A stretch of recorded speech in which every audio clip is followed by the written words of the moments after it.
स्पर्शन इंद्री से भी समझ सकते हैं हाँ ये वही कपड़ा है। क्या समझ आ रहा है? रसना इंद्री से भी समझ सकते हैं। कपड़े में भी टेस्ट होता है, नहीं देखा? खाते तो रहते हो, चबाते तो रहते हो, कई जगह बाहर देखा मैंने। अपना पल्लू ही चबा रहा है कोई, अपना दुपट्टा ही चबा रहा है, देखो अभी भी चबा रहे हैं कुछ लोग। समझ आ रहा है? उसमें भी टेस्ट है कि नहीं? कुछ स्वाद आता है कि नहीं आता? उससे भी ग्रहण करने में आ जाता है ना कि हाँ ये कपड़ा मैं चबा रहा हूं। समझ आ रहा है? उसमें भी कुछ ना कुछ स्मेल होती है, घ्राण इंद्री का भी विषय बन जाती है। समझ आ रहा है ना? और कर्ण इंद्री का भी विषय बन जाएगा वो कपड़ा। अगर उससे हवा की जाए तो आपको पता पड़ेगा हाँ कपड़े की हवा है, हवा की आवाज अंदर जाएगी। क्या समझ आ रहा है? ये सब चीजें आप वस्त्र के साथ तो घटित कर सकते हो, लेकिन उसकी जो सफेदी है, शुक्लत्व है, उसके साथ घटित नहीं कर सकते हो। शुक्लत्व जो उसकी whiteness is the subject only of our eyes. समझ आ रहा है? व्हाइटनेस जो होगा वो तो केवल आंखों का ही विषय होगा। ये अंतर हो गया ना, कितना बड़ा अंतर हो गया। आपने कोई महसूस किया कि नहीं किया? नहीं समझ आ रहा? रोजाना कपड़े पहनते हो, फाड़ते रहते हो कपड़े, सफेद रख लेते हो, कभी लाल ले लेते हो, कितना देखो अंतर अपने को समझ में आता है। समझ आ रहा है ना? ये अंतर जो हमें अलग अलग शब्दावलियों से बताया जा रहा है, ये वीर भगवान का उपदेश है। क्या समझ आ रहा है? द्रव्य में जो गुण होते हैं वो गुण कथनचित द्रव्य के स्वभाव से अलग होते हैं। द्रव्य का जो लक्षण है वो अलग, गुण का लक्षण है वो अलग। इसीलिए तो उन्हें अलग अलग कहा जाता है, नहीं तो सबको द्रव्य ही कह देते या सबको गुण ही कह देते। तो जब हमने उनको अलग अलग नाम दिया है, अलग अलग उनकी संज्ञा है, अलग अलग उनके लिए पुकारा जा रहा है, तो इसका मतलब है उनमें कुछ भिन्नता है। एक ही चीज में रहते हुए भी भिन्नता है। किसकी अपेक्षा से? उसके नाम की अपेक्षा से। नाम अलग अलग है, उसके जो कैरेक्टरिस्टिक्स हैं, जो उसके पहचान के लक्षण हैं, वो सब अलग अलग हैं और उनके प्रयोजन भी अलग अलग हैं। द्रव्य में अनेक गुण रह सकते हैं।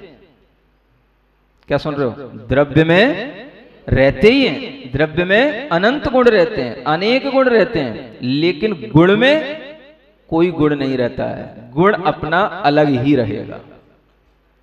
क्या समझ आ रहा है? द्रव्य में अनेक गुण हैं। वस्त्र में जिस स्थान पर सफेदी है उसी स्थान पर स्पर्श गुण भी है। सफेदी हो गया रूप गुण, स्पर्श हो गया उसका, जैसा भी आपको कोमल या कठोर स्पर्श हो रहा है वो उसका स्पर्श गुण। उसी स्थान पर उसका रस गुण है, उसी स्थान पर उसका गंध गुण भी है। समझ आ रहा है? लेकिन जिस स्थान पर जिस गुण के रूप में जो सफेदी रह रही है, उस गुण में कोई दूसरा गुण नहीं आ सकता है। गुण अलग अलग रहेंगे, एक ही पॉइंट पर रहेंगे, लेकिन गुणों का अलग अलग रहना होगा और वो एक ही द्रव्य के गुण कहलाएंगे। तो एक द्रव्य में गुण तो अनेक हो जाएंगे, लेकिन एक गुण में एक ही गुण रहता है, गुण में कोई दूसरा गुण नहीं आता। ये गुण का सबसे बड़ा दुर्गुण है। क्या समझ आ रहा है? वो अपने गुण में किसी दूसरे गुण को समाहित नहीं करेगा। इसलिए कभी आपने सुना हो द्रव्याश्रया निर्गुणा गुणा। एक तत्वार सूत्र में 5वें अध्याय में एक सूत्र आता है। गुणों की पहचान बताने के लिए सूत्र दिया, द्रव्याश्रया, द्रव्य के आश्रय से गुण रहते हैं। गुण कहां रहेंगे? तो एक आधार हो गया और एक उस आधार पर रहने वाली चीजें हो गई। तो दोनों एक कैसे हो गई? समझ आ रहा है ना? द्रव्य आधार है, आश्रय है, किनके लिए? गुणों के लिए। वो आश्रय देने वाला है और एक आश्रय लेने वाला है। दोनों का नेचर अलग अलग हो गया कि नहीं? लेकिन वो ऐसा नहीं है कि जैसा मान लो आपने यहाँ डलई में जो है आश्रय ले लिया कि इस रोहिणी के सेक्टर में आश्रय ले लिया तो आपको कभी निकाल भी दिया जाए तो सेक्टर तो वही रहे। ऐसा आश्रय नहीं है। ये कैसा आश्रय है? ये स्वाभाविक आश्रय है, अपने आप बना हुआ है। द्रव्य के ही आश्रय से गुण रहते हैं। गुण कभी भी द्रव्य को छोड़कर नहीं जाते। गुणों के बिना द्रव्य की पहचान नहीं और द्रव्य के बिना गुणों का अस्तित्व नहीं। समझ लो थोड़ी सी चर्चा, अभी सुन लो, अभी सुन लो। द्रव्याश्रया निर्गुणा गुणा, और गुणों की जो दूसरी कैरेक्टरिस्टिक है वो क्या है? निर्गुणा। गुण निर्गुण होते हैं, माने उसमें कोई दूसरा गुण कभी भी प्रवेश नहीं करता। समझ आ रहा? जैसे हम इसको पुद्गल द्रव्य में घटित करके बताते हैं, ऐसे ही इसको अपनी जीव द्रव्य में, आत्म द्रव्य में घटित करना चाहिए, है ना? कैसे? आत्म द्रव्य में जो हर एक आत्मा का द्रव्य असंख्यात प्रदेश वाला है। कितने प्रदेश वाला है? असंख्यात प्रदेश। मतलब क्या हो गया? कोई भी आत्मा कहीं पर भी इस लोक में रहेगी तो वह इस लोक के असंख्यात परमाणुओं के बराबर जो जगह है उतनी घेरेगी। संख्यात नहीं, कितनी? असंख्यात। समझ आ रहा है? मतलब हर आत्मा लोक के असंख्यातवें भाग में है। असंख्यात पॉइंट्स उसके लिए घेरने में आएंगे, चाहे वो बिल्कुल सुई की नोक के भी 1000वें भाग के बराबर भी वो जीव होगा तो भी वो लोक के असंख्यातवें भाग में कहलाएगा। वो भी उसका असंख्यात क्षेत्र घेर रहा है। सुन रहे हो? हाँ। मतलब लोक इतना बड़ा है कि उसका असंख्यातवां भाग जो है वह ये सुई की नोक के बराबर का क्षेत्र भी असंख्यातवां भाग है, और चींटी के बराबर जो क्षेत्र है वो भी असंख्यातवां भाग है, और जो मनुष्य के बराबर क्षेत्र है वो भी लोक के असंख्यातवें भाग में है। हाथी, डायनासोर, कुछ भी बड़ा से बड़ा आप जानते हो, वो सब लोक के असंख्यातवां ही भाग कहलाएगा। ये सब असंख्यातवें भाग के ही सब प्रपोर्शन है और ये सब उसी में आ जाते हैं। तो क्या सिद्ध हुआ? द्रव्य हर आत्मा का कितना क्षेत्र घेर रहा है? लोक का असंख्यातवां भाग। मतलब असंख्यात एक संख्या है, वो भी असंख्यात भी एक गिनती है। समझ आ रहा है ना? वो अनंत नहीं है। असंख्यात माने असंख्यात, बस इतना ही है कि उसको हम गिन नहीं सकते हैं। इसलिए वह जो गिनती है, वह जो असंख्यात है, वो अपने आप में अलग है। उसका विवेचन फिर कभी करेंगे। तो असंख्यात वे भाग माने असंख्यात पॉइंट्स को घेरने वाला हर आत्मा है एक द्रव्य के रूप में, और हर आत्मा के अंदर अनंत गुण हैं। एक गुण का नाम जैसे ज्ञान गुण, वो पूरी आत्मा के हर एक पॉइंट पर फैला हुआ है, जैसे कि वस्त्र में सफेदी फैली हुई है। समझ आ रहा है? ऐसे ही आत्मा का दूसरा गुण दर्शन गुण, जिससे वो देखता है, वो भी पूरी आत्मा में फैला हुआ है, जैसे कि वस्त्र में सफेदी फैली हुई। ऐसी ही आत्मा का सुख गुण, जो पूरे वस्त्र में फैला हुआ है, आत्मा में फैला हुआ है, जैसे कि वस्त्र में। समझ आ रहा है? ऐसे एक नहीं अनेक अनंत गुण हैं और वो पूरी आत्म द्रव्य में फैले हुए हैं। इसलिए द्रव्य के अंदर तो अनंत गुण रहेंगे, लेकिन गुण के अंदर कोई गुण नहीं रहेगा। ये सीखने की कोशिश करो। कुछ आ रहा है? भीतर जा रहा है कुछ? द्रव्याश्रया निर्गुणा गुणा। गुण जो होते हैं वो द्रव्य के आश्रित होते हैं, पहली बात। और दूसरी, वो निर्गुण होते हैं, माने गुणों को अपने अंदर नहीं धारण करते, अकेले गुण के ही रूप में रहेंगे। ठीक है? ये द्रव्य अलग, गुण अलग। तो द्रव्य और गुणों के बीच में कितना बड़ा अंतर आ गया, लक्षण भेद कितना अलग अलग हो गया। उनके लक्षण अलग और उनके लक्षण अलग, लेकिन एक ही साथ रहते हैं। तो इसलिए कथनचित एक हैं, लेकिन एक होते हुए भी हम उन्हें भिन्न कैसे जाने, तो उसके लिए आचार्य कहते हैं उन्हें अतद भाव रूप में जानना। कैसे जानना? अतद भाव। तदभाव का मतलब क्या हो गया? जो द्रव्य है वही गुण हो गया, जो सब्सटेंस है वही उसकी क्वालिटी हो गई, वही उसका मोड हो गया। ऐसा नहीं है। ऐसा हो जाएगा तो तदभाव हो जाएगा। तो आचार्य कहते हैं तदभाव नहीं है, ये क्या है? अतद भाव। सब एक रूप नहीं हो रहे हैं, सब अलग अलग हैं, लेकिन फिर भी एक ही साथ में है। माने जिस स्पेस पॉइंट पर द्रव्य है उसी पर गुण है, वहीं पर पर्याय है। समझ आ रहा है? लेकिन फिर भी द्रव्य अलग है, गुण अलग है, पर्याय अलग है, नाम अलग है, लक्षण अलग है, प्रयोजन अलग है, पहचान अलग है। आ रहा है समझ में? इसको क्या बोलेंगे?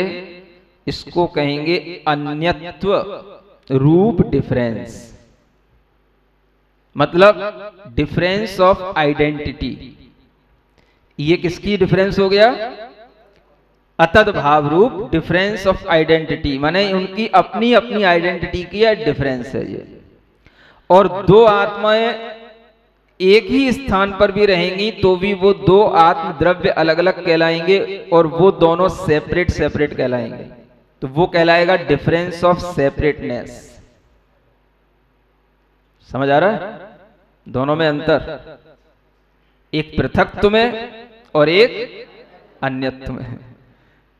पृथकत्व दो द्रव्यों में घटित हो रहा है और अन्यत्व एक ही द्रव्य के गुणों और पर्यायों में घटित हो रहा है। हो रहा है कि नहीं हो रहा है? अब तो हो गया कि और भी कुछ उदाहरण की जरूरत है अभी? एक और जरूरत है? कोई भी उदाहरण ले लो आप, जो आपके लिए, जैसे सोना है, स्वर्ण है, समझ आ रहा है ना? और उसी स्वर्ण में उसका पीलापन, उसकी येलोनेस है, और उसी स्वर्ण में उसकी जो पर्याय है कुंडल के रूप में, समझ आ रहा है ना? कुंडल उसकी क्या हो गई? पर्याय हो गई। पीलापन उसका गुण हो गया और सोना उसका द्रव्य हो गया। द्रव्य गुणों को धारण किए हुए है। अब सोचो, द्रव्य गुणों का आश्रय है। सोचो, स्वर्ण पीलेपन आदि अनेक गुणों का आश्रयभूत द्रव्य है, ठीक? उसकी पर्याय कुंडल रूप है। द्रव्य में भी अलग जानो, गुण भी अलग जानो, पर्याय भी अलग जानो। लेकिन जैसे ही हम कहेंगे कुंडल ले आओ तो सोना भी आ जाएगा, पीलापन भी आ जाएगा, उसकी जितनी कीमत होगी सब साथ में आ जाएगी। अलग अलग तो नहीं है। अब आप अलग अलग भी कह रहे हो, ये पीला है, ये भारी है, ये कुंडल है, ये हार है। समझ आ रहा है? अब उसी कुंडल का हम हार बना देंगे तो क्या हो गया? पर्याय बदल गए। द्रव्य वही रहा, गुण वही रहे। समझ आ रहा है?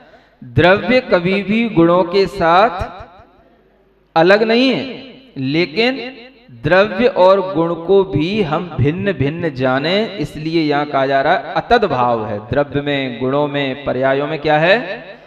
अतद भाव। तद भाव नहीं है, वह उसी रूप नहीं है, जो वह है वही वह है, ऐसा नहीं है। समझ आ रहा है ना? जो आंख है वही कान है, ऐसा नहीं है।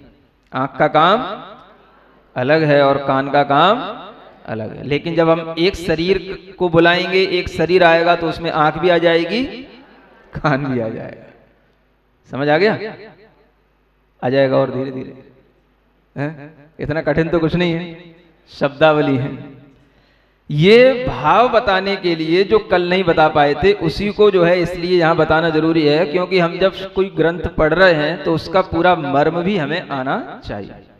अन्नत मतलब भावो न तब भवो होदि कथम एक को, वह तदभव नहीं है तो फिर ये एक कैसे हो गए? माने ये आचार्य महाराज ने खुद गाथा में ही प्रश्न उठा दिया कि द्रव्य गुण पर्याय सब एक नहीं हो गए जो तुम एक मान रहे हो, है ना?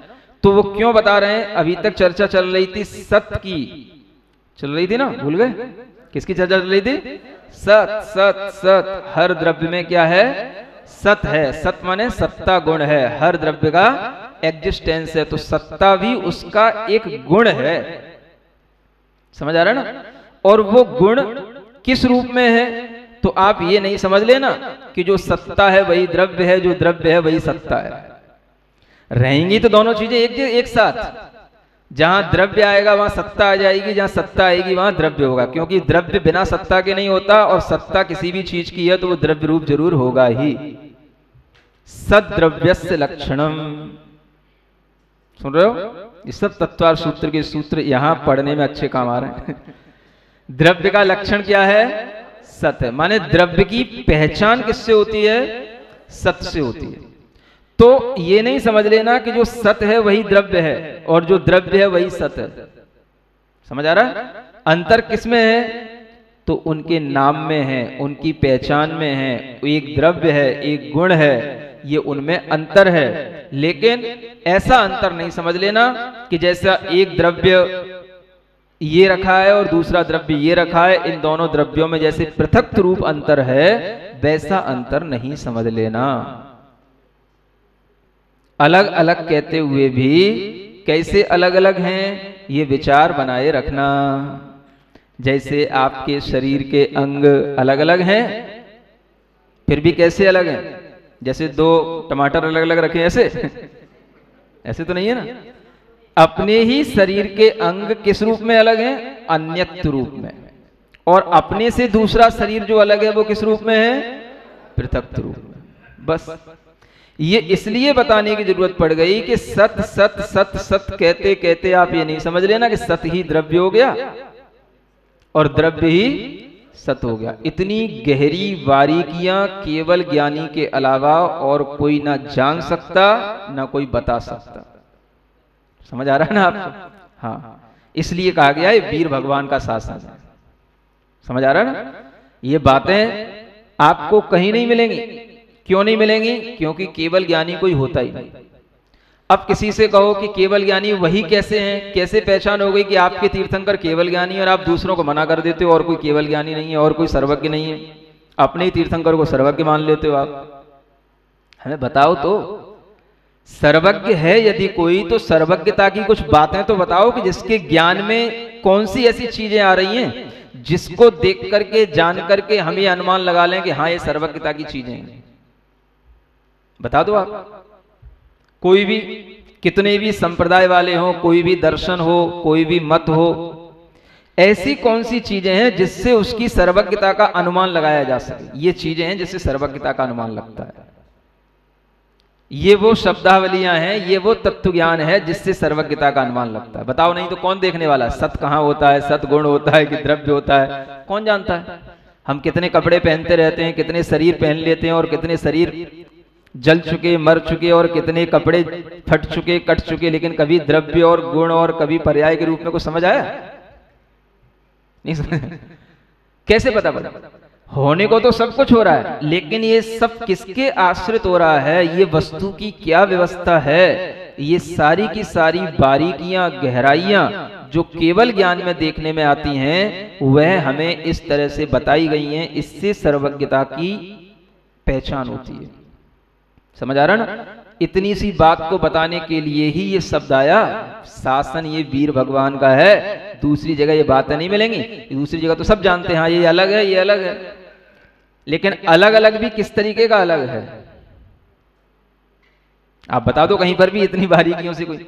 एक भी है, अनेक भी है, एक साथ भी है फिर भी अलग है, ये एक साथ रह करके अलग है, वो अपना एक साथ रह करके अलग है, और फिर भी दोनों आपस में अलग अलग है। इन सब की क्या क्या व्याख्या की जाए, इन सब की परिभाषाएं क्या बनाई जाए? तो वो परिभाषाएं बनाई हैं। समझ आ रहा है? ये द्रव्य व्यवस्था है। मेरा आत्मद्रव्य और आपका आत्मद्रव्य। अभी तक हम क्या बोल रहे थे? एक है, एक है, लेकिन ध्यान रखना सब पृथक तो है, पृथक तो है, पृथक तो है कि नहीं? पृथक अलग अलग है, सब सेपरेट सेपरेट है, एक नहीं मान लेना। जब आप एक मान लोगे तो वो सब कैसा हो जाएगा? वो सब उसी, फिर वो एक ब्रह्मा का जैसा हो जाएगा फिर सब। समझ आ रहा है ना? और जब अलग अलग कहोगे पृथक्त्व है, पृथक्त्व है, पृथक्त्व है, तब आपके लिए आएगा क्यों पृथक्त्व है? उनका प्रदेशपना अलग है, उनका क्षेत्र अलग है, और आपका आत्मा का क्षेत्र अलग है। एक ही स्थान पर रहते हुए भी दोनों के द्रव्यों का क्षेत्र अलग अलग होगा, क्योंकि उनके प्रदेश अलग हैं और उस द्रव्य के प्रदेश अलग है। ये अलग अलग का विज्ञान कोई भी दुनिया में नहीं बताता। समझ आ रहा है? सब एक ही ब्रह्मा है, एक ही ब्रह्मा के सब कट कट के सब में अंश समाहित हो गए हैं, और सब जैसे एक चंद्रमा की जैसे परछाइयां अलग अलग तालाबों में एक ही दिखाई देती हैं, वैसे ही सब घट माने सब शरीरों में एक ही वह ब्रह्मा की परछाइयां आ रही हैं। ऐसे समझाया जाता है। समझ में पहले सुना भी होगा, नहीं सुन रहे हो? और वही दिमाग में बैठा रहता है। उसको समझने के लिए कि जो हमने बिठा रखा है वो दिमाग में, वो सही है कि गलत है, और अगर आपके दिमाग में ये सब समझ में आएगा तो अपने आप समझ में आ जाएगा कि जो हमने अभी तक सोच रखा था वो सही था कि गलत था। क्या सोच में मारा है? सही था कि गलत था?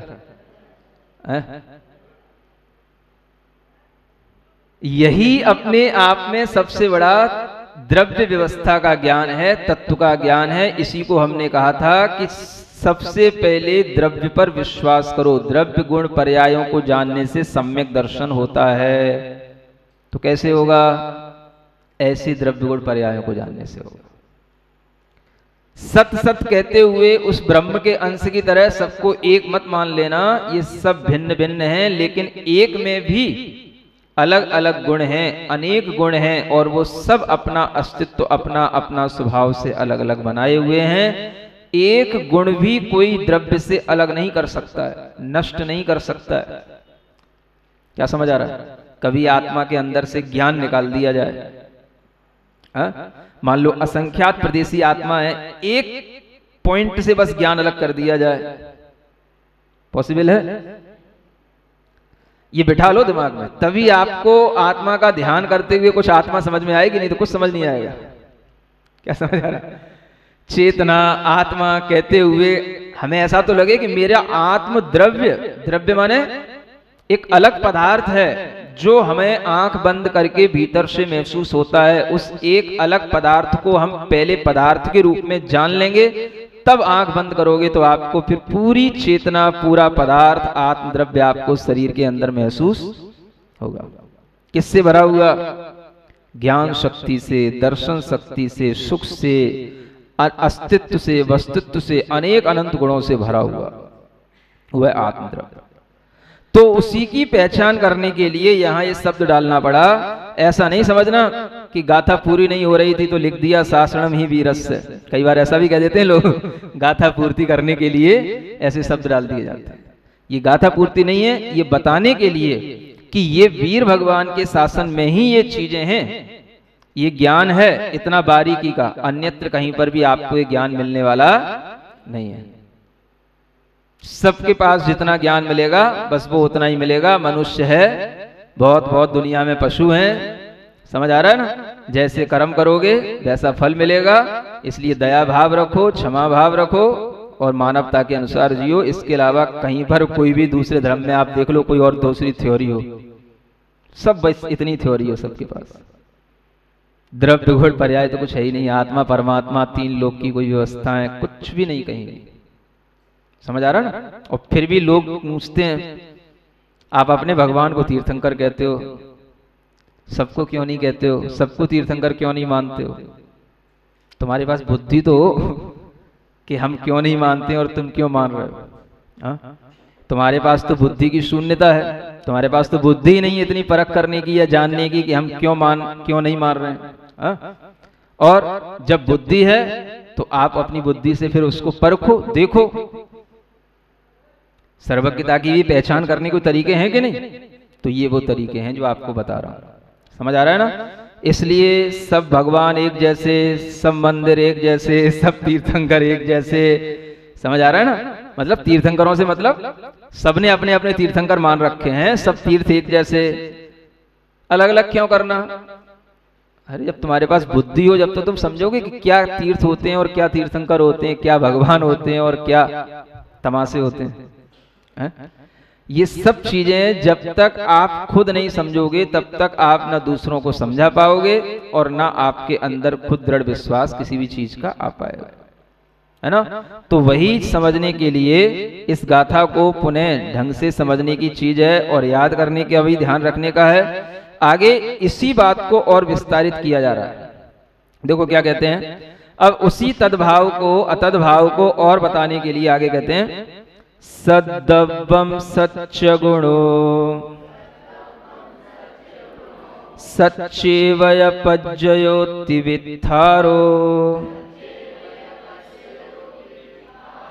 जो खलु तस्य अभावो सो तदभावो अतभावो। पढ़ो एक बार, सद्दव्वम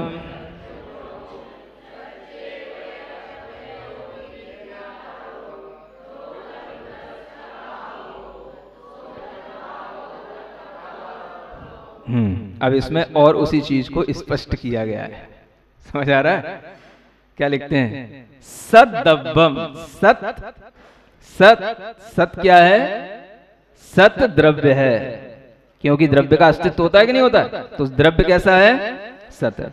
सच्च गुणो, और गुण भी सत है, क्योंकि गुणों का भी अस्तित्व है। समझ आ रहा है ना, बातें केवल कल्पनाओं में नहीं चल रही हैं। क्या समझ आ रहा है, दिखाई नहीं भी दें तो भी आपको अनुमान से, तर्क से सब समझ में आएगा, और ये वास्तविकता में है। इसलिए यहां पर कहा जा रहा है कि जैसे द्रव्य का अस्तित्व है वैसे ही गुणों का भी अस्तित्व है, वो भी सत है। और पज्जयो, सच्चेव या पज्जयो, और सत ही पर्याय है। मतलब सत कहां कहां पर चल रहा है, कहां कहां पर जो है वो गया है, सत का परिणमन कहां कहां तक हो गया। सत द्रव्य भी है, सत गुण भी है, सत पर्याय में भी है। इसका मतलब ये नहीं समझना सत द्रव्य हो गया। सत तो गुण है, लेकिन उस गुण का ये विस्तार, वित्थरो माने विस्तार, ये गुण कहां कहां तक फैला है, तो ये सत द्रव्य में भी फैला है, गुण में भी फैला है, और पर्याय में भी फैला है। इसलिए हमारे द्रव्य का भी अस्तित्व है, गुणों का भी अस्तित्व है, और हमारी पर्याय का भी अस्तित्व है। समझ आ रहा है? आत्म द्रव्य का भी अस्तित्व है, आत्मा के ज्ञान दर्शन आदि अनेक गुणों का भी अस्तित्व है, और आत्मा की जो अनेक मतिक ज्ञान आदि रूप पर्याय हैं उनका भी अस्तित्व है, मनुष्य आदि रूप जो पर्याय हैं उनका भी अस्तित्व है। ये सब पर्याय है, सबका क्या है, अस्तित्व है। सब सतरूप है, मायाचार नहीं है, माया नहीं है, भ्रम नहीं है। समझ आ रहा है ना? जगत को माया कहने वालों, ये सब क्या है, ये सब सत है। जो सत है वो सत्य है, इसलिए वो माया नहीं है। क्या समझ आ रहा है? ये बड़े बड़े भ्रम पड़े हमारी बुद्धियों के अंदर, तो वो इससे टूटते हैं। जो खलु तस्य अभावो, ये सब सत का क्या हो गया, विस्तार हो गया, सत का एक्सटेंड यहां तक चला गया। अब जो खलु तस्य अभावो, और जो उनके बीच में जो ये अभाव है, किसका, जो द्रव्य है वो सत नहीं, जो सत है वो द्रव्य नहीं, जो द्रव्य है वो गुण नहीं, जो गुण है वो द्रव्य नहीं। ये क्या हो गया, एक दूसरे में एक दूसरे का अभाव है। ये क्या कहलाएगा, ये तद अभाव कहलाएगा। इसी का नाम है अतब भावो, माने अतद भाव। ये क्या हो गया, ये अतद भाव हो गया। सत द्रव्य गुण पर्याय, इन सब में क्या हो गया, सत सत सत होते हुए भी जो सत है वो द्रव्य नहीं, द्रव्य है सो सत नहीं, गुण है वो द्रव्य नहीं, द्रव्य है सो गुण नहीं। और ये जो उनमें एक दूसरे रूप होने का जो अभाव है, इसी का नाम अतद भाव है। घूम तो नहीं रहे आपको, चक्कर तो नहीं आने लगे? कई बार ऐसे ही हो जाता है। ये अतद भाव है ना। इसके लिए भी आचार्य समझाने के लिए कहते हैं, जैसे मान लो आप अपने गले में एक हार पहने हुए हैं, है ना। हार, हार में क्या होता है, एक तो वो हार है ही है, पूरा होल हार हो गया। हार के साथ में उसमें धागा हो गया, जिससे वो हार और उसके मोती पिरोए गए। समझ आ रहा ना। और उस धागे के साथ में वो मोती हैं, और मोती मान लो सफेद है, धागा भी मान लो सफेद है। समझ आ रहा ना।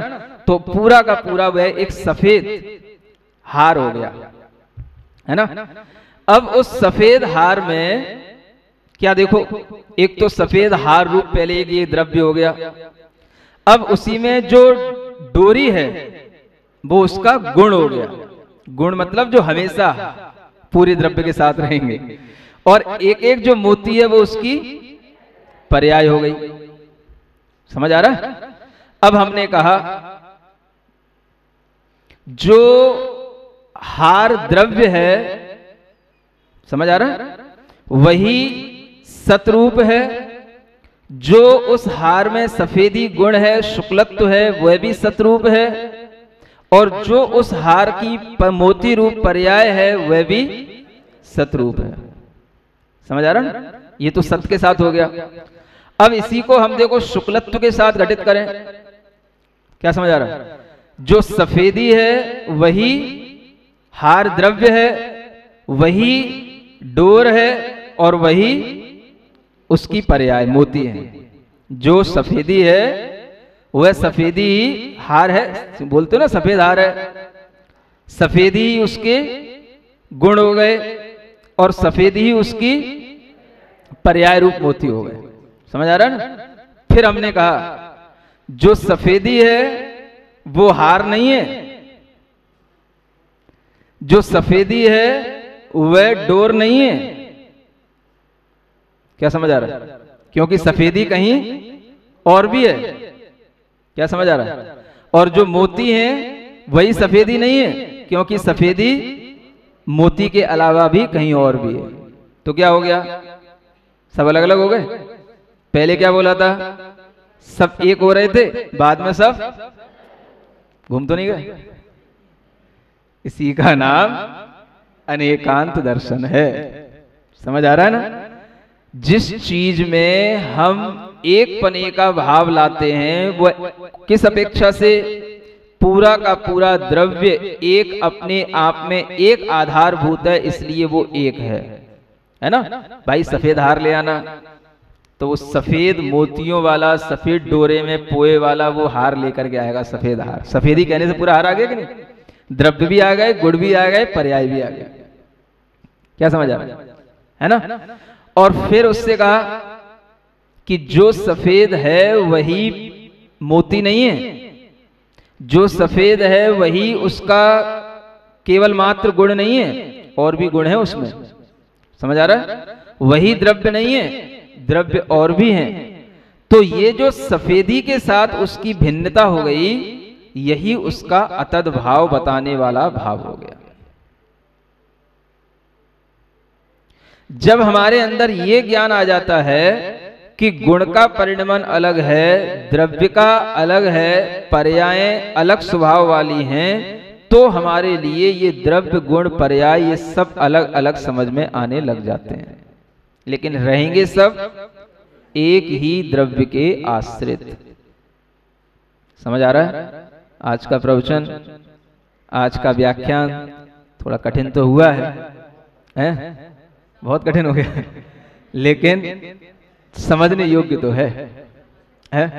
आखिर आप इतने बड़े बड़े कंप्यूटरों में अपनी आंखें गड़ा गड़ा करके अपनी आंखें खराब करते हो, और उससे जो नॉलेज मिलती है वो कहीं पर भी कुछ काम नहीं आती है।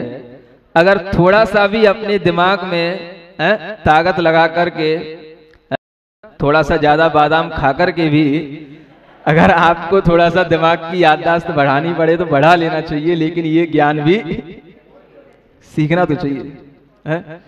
हम इन चीजों को सीखते ही नहीं, कभी बिल्कुल हवा में उड़ा देते हैं। कोई भी तत्व ज्ञान बारीकी से समझना, आचार्यों ने क्या कहा है उसको ही बताना, उसको ही पढ़ना, उसको ही पढ़ाना, उन्हीं शब्दावलियों का उपयोग करना, ये जब तक नहीं आएगा तब तक आखिर ये जिन धर्म की या जिनवाणी की प्रभावना आगे बढ़ेगी कैसे?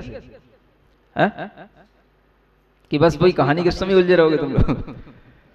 ये धर्म की प्रभावना तो जिनवाणी की प्रभावना से ही आगे बढ़ती है। और जब इस तरह से अपने दिमाग में एक बार बैठ जाता है तो सब चीजें अपने आप समझ में आने लग जाती हैं कि भगवान कौन, क्यों, कैसे, कहां, कब, ये सब चीजें समझ में आ जाएंगी।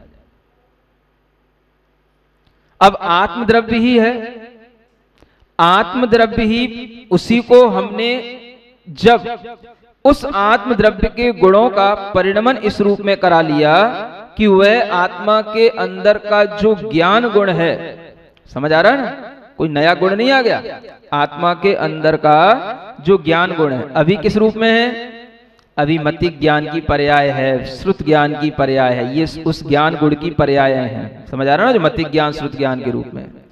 अब ये सब पर्याय छूट करके वही आत्मा का ज्ञान गुण जब केवल ज्ञान की पर्याय के साथ में प्रकट हो जाता है, तो वही आत्मा जो पहले था, वही जो सत था, वही अब उसी द्रव्य में उसी गुणों के साथ और उसी पर्यायों के साथ सतरूप बना रहता है। सिद्ध बन गए तो क्या बन गया, कोई नया आत्मा आ गया क्या, द्रव्य नया आ गया क्या, गुण नए आ गए क्या, क्या आया, द्रव्य का एक समूचा परिणमन इस रूप में हुआ कि वह अगर हम पर्याय की अपेक्षा से देखें तो हम उसे कहेंगे नया आ गया। किसकी अपेक्षा से, पर्याय की अपेक्षा से, समझ आ रहा है ना। जैसे आप बैठे हो इस मनुष्य की पर्याय को लिए हुए, है ना, अभी आप बिल्कुल सिंपल से कपड़े पहने बैठे हो, समझ आ रहा है ना, और आपको शाम को अगर किसी पार्टी में जाना पड़े तो ये कुर्ता पजामा पहन के तो नहीं जाओगे, हैं? तो फिर क्या करोगे, एकदम से जो आप बिल्कुल सज धज करके अच्छे खासे जो वस्त्र पहन करके जब आप जाओगे सामने तो कैसा लगेगा, क्या नया नया आदमी आ गया, क्या बदल गया, समझ आ रहा है ना। तो उस पर्याय के बदलने से पूरा समूचा द्रव्य जो है नया कहलाने लग जाता है, नया बदल गया वो हो जाता है, समझ आ रहा है ना। आत्मा वही रहती है सिद्ध अवस्था में भी, तभी हमारे अंदर ज्ञान आएगा कि हमें अपनी आत्मा को सिद्धत्व तक ले जाना है। तो क्या करना है, आत्मा तो यही रहेगी, सद्द्रव्य यही रहेगा, सतगुण यही रहेगा, द्रव्य यही रहेगा, लेकिन उसके जो गुण अभी अशुद्ध हो रहे हैं वो सब कैसे हो जाएंगे, शुद्ध। तो जब सब गुण शुद्ध हो गए तो उनकी जो पर्याय निकलेंगी वो सब शुद्ध हो जाएंगी, और जब गुण और पर्याय शुद्ध हैं तो द्रव्य तो अपने आप शुद्ध कहलाएगा ही।